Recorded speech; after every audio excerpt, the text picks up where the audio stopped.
Olá, telespectadores do nosso Talk Web Show.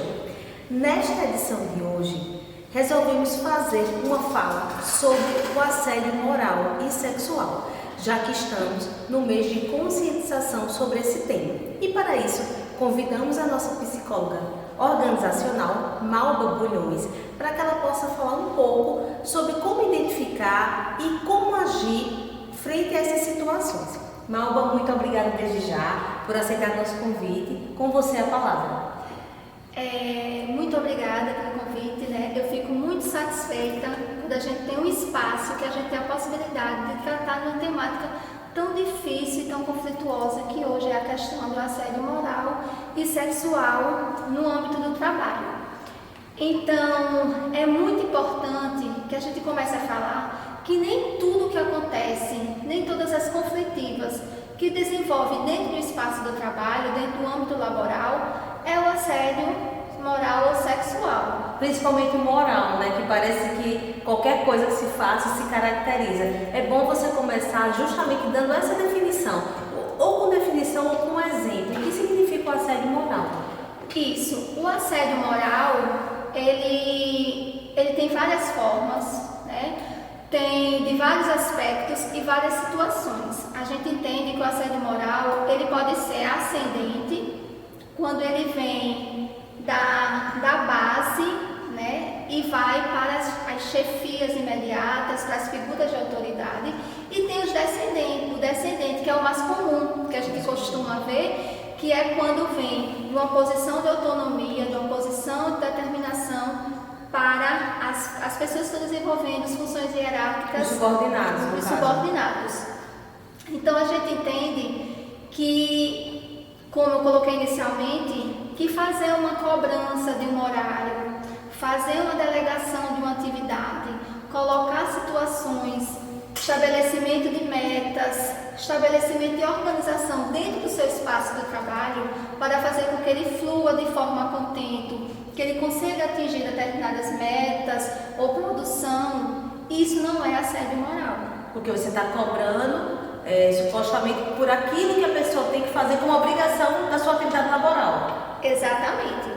Agora, se no determinado tipo de cobrança que ele faça, a forma com qual ele faça, a repetição com qual ele faça, se ele faça diante de outrem, de forma humilhatória, vexatória, isso tem um cunho de assédio moral.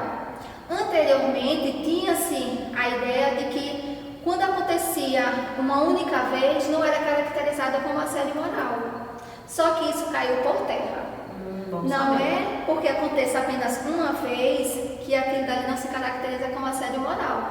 Talvez aquela atitude, aquela situação seja de uma forma tão grotesca e intensa que proporcione no outro que está sendo rechaçado, humilhado ou apontado uma devastação psicológica tão grande que pode ser caracterizada como assédio moral. Bom, então isso quer dizer que o assédio moral, de fato, eu já tinha lido alguns documentos que falavam sobre a importância de ter a repetição do ato. Então, um único ato, a depender de como ele aconteceu, ele pode ser classificado como assédio moral. Isso. Perfeito. Ô, Malba, e em relação ao assédio sexual, Quais são as coisas mais sutis, mas que elas podem ser caracterizadas como esse tipo de assédio, classificadas como esse tipo de assédio? Mônica, é interessante que a gente vive numa sociedade, infelizmente, ainda muito falocêntrica, onde ainda é uma preponderância de homens na figura de gestão, do empoderamento, em que muitas vezes a mulher não tem algumas definições ou decisões, e que isso tudo está respaldado e está permeado, entrelaçado por algumas atitudes que a gente nem percebe tanto como assediadoras, mas um exemplo muito claro do tipo muito contato físico, muito alisado, muito toque, Muito toque. A gente sabe que as pessoas, cada uma tem uma forma de atuar, tem uma forma de agir, que tem pessoas que são mais de contato, outras pessoas que são mais reservadas.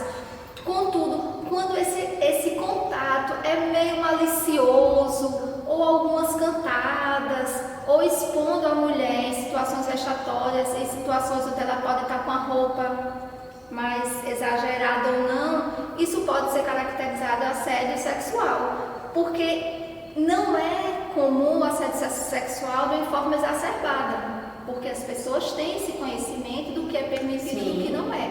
Mas o detalhe está nas nuances, nas filigramas, né? E também na constância da repetição, né? Porque assim, pelo que você está me dizendo, essa questão do contato, de estar chegando mais próximo, de estar para fazer alguma coisa no computador, né? Toca na pessoa e tal. E quando isso é constante, então isso pode se caracterizar como um assédio. Também. Perfeito. Malba, em relação ao ambiente de ensino, né? Então, no ambiente de ensino a gente preconiza que não deve existir nenhum tipo de assédio, nem o ascendente, nem o descendente. Mas vamos imaginar uma situação que isso esteja acontecendo aqui durante algum tipo de atividade de ensino, seja de graduação, seja de residência, e aí eu estou falando isso enquanto setor de ensino do hospital. Como é que a gente deve orientar o nosso aluno a conduzir esse processo? Isso. Hoje, a grande maioria das instituições de ensino, e aí eu posso focar hoje no hospital, que nós somos permeados pela área de ensino e pesquisa, hoje o canal de entrada de qualquer tipo de denúncia de assédio moral ou sexual está sendo a ouvidoria. Então, o aluno ou o professor, se for um caso ou outro, que se sentir assediado moral ou sexualmente, pode ir ao encontro da ouvidoria, onde existe uma equipe preparada para fazer esse acolhimento e a recepção dessa denúncia.